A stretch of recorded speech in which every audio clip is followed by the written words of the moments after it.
ओम नमः शिवाय। अर्थ सिद्धि के लिए ईश, गौरी, कार्तिकेय, विष्णु, ब्रह्मा, चंद्रमा और यम का तथा ऐसे ही अन्य देवताओं का भी शुद्ध जल से तर्पण करें। फिर तर्पण कर्म को ब्रह्मार्पण करके शुद्ध आचमन करें।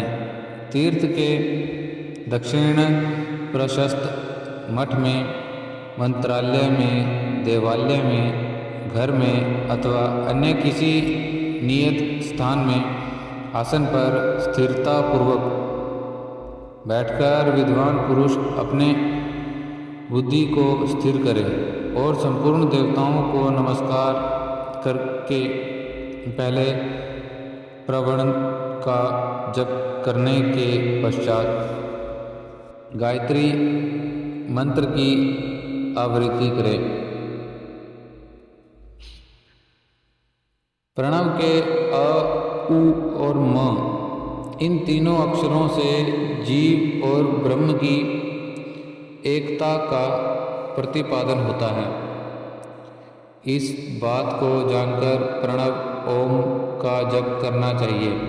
जप काल में यह भावना करनी चाहिए कि हम तीनों लोकों की सृष्टि करने वाले ब्रह्मा, पालक करने वाले विष्णु और संहार करने वाले रुद्र की, जो स्वयं प्रकाश चिंतमय है, उपासना करते हैं।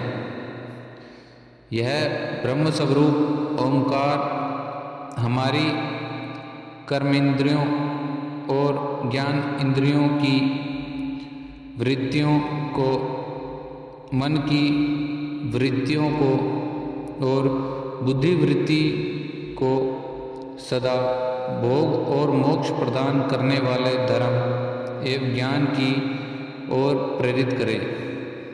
प्रणव के इस अर्थ का बुद्धि के द्वारा चिंतन करता हुआ जो इस जप करता है, वह निश्चय ही ब्रह्म को प्राप्त कर लेता है अथवा अर्थ अनुसंधान के बिना भी प्रणव का नित्य जप करना चाहिए।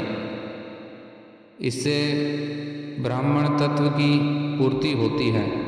ब्राह्मण तत्व की पूर्ति के लिए श्रेष्ठ ब्राह्मण को प्रतिदिन प्रातःकाल 1 सहस्त्र गायत्री मंत्र का जाप करना चाहिए। मध्यम काल में 100 बार और सायंकाल में 28 बार जप की विधि है। अन्य वर्ण के लोगों को अर्थात क्षत्रिय और वैश्यों तीनों संध्याओं के समय यथोसाध्य गायत्री जप करना चाहिए। शरीर के भीतर मूलाधार, स्वाधिष्ठान, मणिपुर, अनाहत, आज्ञा और सहस्त्रार, ये 6 चक्र हैं। इनमें मूलधार से लेकर सहस्त्र तक 6 स्थानों में क्रमश विद्वेश्वर, ब्रह्मा, विष्णु, ईश, जीवात्मा और परमेश्वर स्थित है। इन सबसे ब्रह्म बुद्धि करके इनकी एकता का निश्चय करें और वह ब्रह्म मैं हूँ, ऐसी भावनापूर्वक प्रत्येक श्वास के साथ सोहम का जप करें।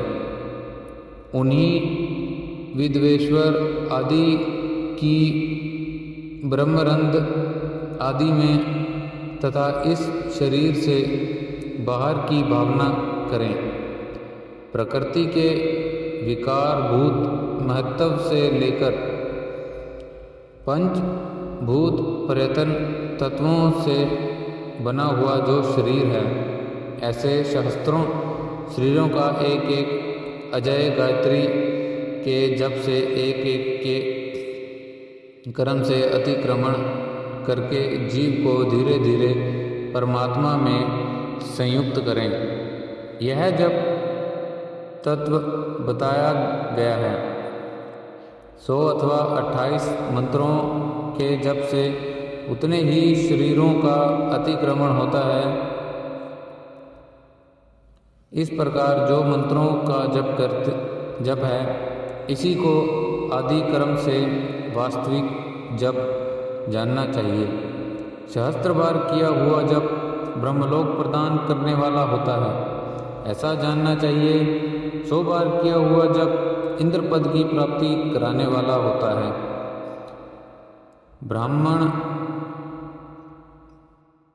ब्राह्मणेतर पुरुष आत्मरक्षा के लिए जो स्वल्प मात्रा में जप करता है, वह ब्राह्मण के कुल में जन्म लेता है। प्रतिदिन सूर्य प्रस्थान करके उपयुक्त रूप से जप का अनुष्ठान करना चाहिए। 12 लाख गायत्री का जप करने वाला पुरुष पूर्ण रूप से ब्राह्मण कहा गया है। जिस ब्राह्मण ने 1 लाख गायत्री का भी जप किया है, उसे वैदिक कार्य में न लगाएं। 70 वर्ष की अवस्था तक नियम पालन पूर्वक कार्य करें। इसके बाद गृह त्याग कर संन्यास ले लें। परिवारजक या सन्यासी पुरुष नित्य प्रातःकाल 12,000 प्रणव का जप करे, यानी प्रणाम करे। यदि एक दिन वह नियम का उल्लंघन हो जाए तो दूसरे दिन उसके बदले उतना मंत्र और अधिक जाप करना चाहिए और सदा इस प्रकार जप को चलाने का प्रयत्न करना चाहिए। यदि 1 मास आदि का उल्लंघन हो गया तो 1.5 लाख जप करके उसका प्रायश्चित करना चाहिए।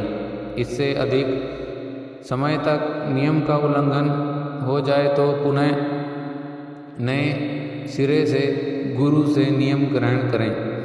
ऐसा करने के दोषों और शांति होती है, अन्यथा वह रोग नरक में जाता है। जो सकाम भावना से युक्त ग्रस्त ब्राह्मण है, उसी को धर्म और अर्थ के लिए यत्न करना चाहिए।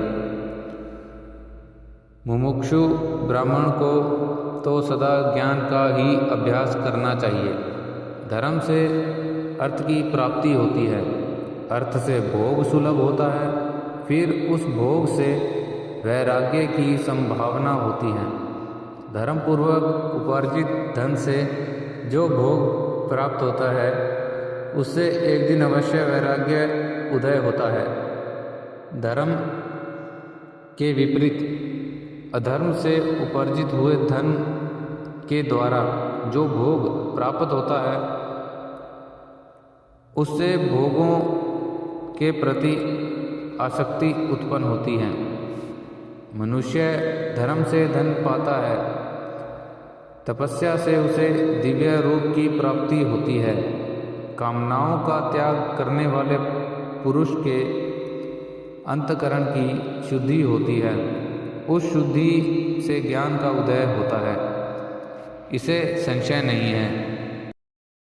सतयुग आदि में तप को ही प्रशस्त कहा गया है, किंतु कलयुग में द्रव्य साध्य धर्म दान आदि अच्छा माना गया है। सतयुग में ध्यान से, त्रेता में तपस्या से और द्वापर में यज्ञ करने से ज्ञान की सिद्धि होती है, परंतु कलयुग में प्रतिमा भगवती ग्रह की पूजा से ज्ञान लाभ होता है। अधर्म हिंसा रूप है और धर्म सुख रूप। अधर्म से मनुष्य दुख पाता है और धर्म से वह सुख एवं अभ्युदय का भागी होता है। दुराचार से दुख प्राप्त होता है और सदाचार से सुख। अतः भोग और मोक्ष की सिद्धि के लिए धर्म का उपार्जन करना चाहिए। जिसके धर्म में कम से कम 4 मनुष्य हैं, ऐसे कुटुंबी ब्राह्मणों को जो 100 वर्ष के लिए जीवन निर्वाह की सामग्री देता है, उसके लिए वह दान ब्रह्मलोक की प्राप्ति कराने वाला होता है। 1 सहस्त्र चंद्रायण व्रत का अनुष्ठान ब्रह्मलोक दायक माना गया है। जो क्षत्रिय 1 सहस्त्र कुटुंब को जीविका और आवास देता है, उसका वह कर्म इंद्रलोक की प्राप्ति कराने वाला होता है। 10,000 कुटुंबों को दिया हुआ आश्रय दान ब्रह्मलोक प्रदान करता है। दाता पुरुष जिस देवता को सामने रखकर दान करता है, अर्थात वह दान के द्वारा जिस देवता को प्रसन्न करना चाहता है, उसी का लोक उसे प्राप्त होता है। यह बात वेदवेता पुरुष अच्छी तरह जानते हैं। धनहीन पुरुष सदा तपस्या का उपार्जन करें, क्योंकि तपस्या और तीर्थ सेवन से अक्षय सुख प्राप्त मनुष्य उसका उपभोग करता है।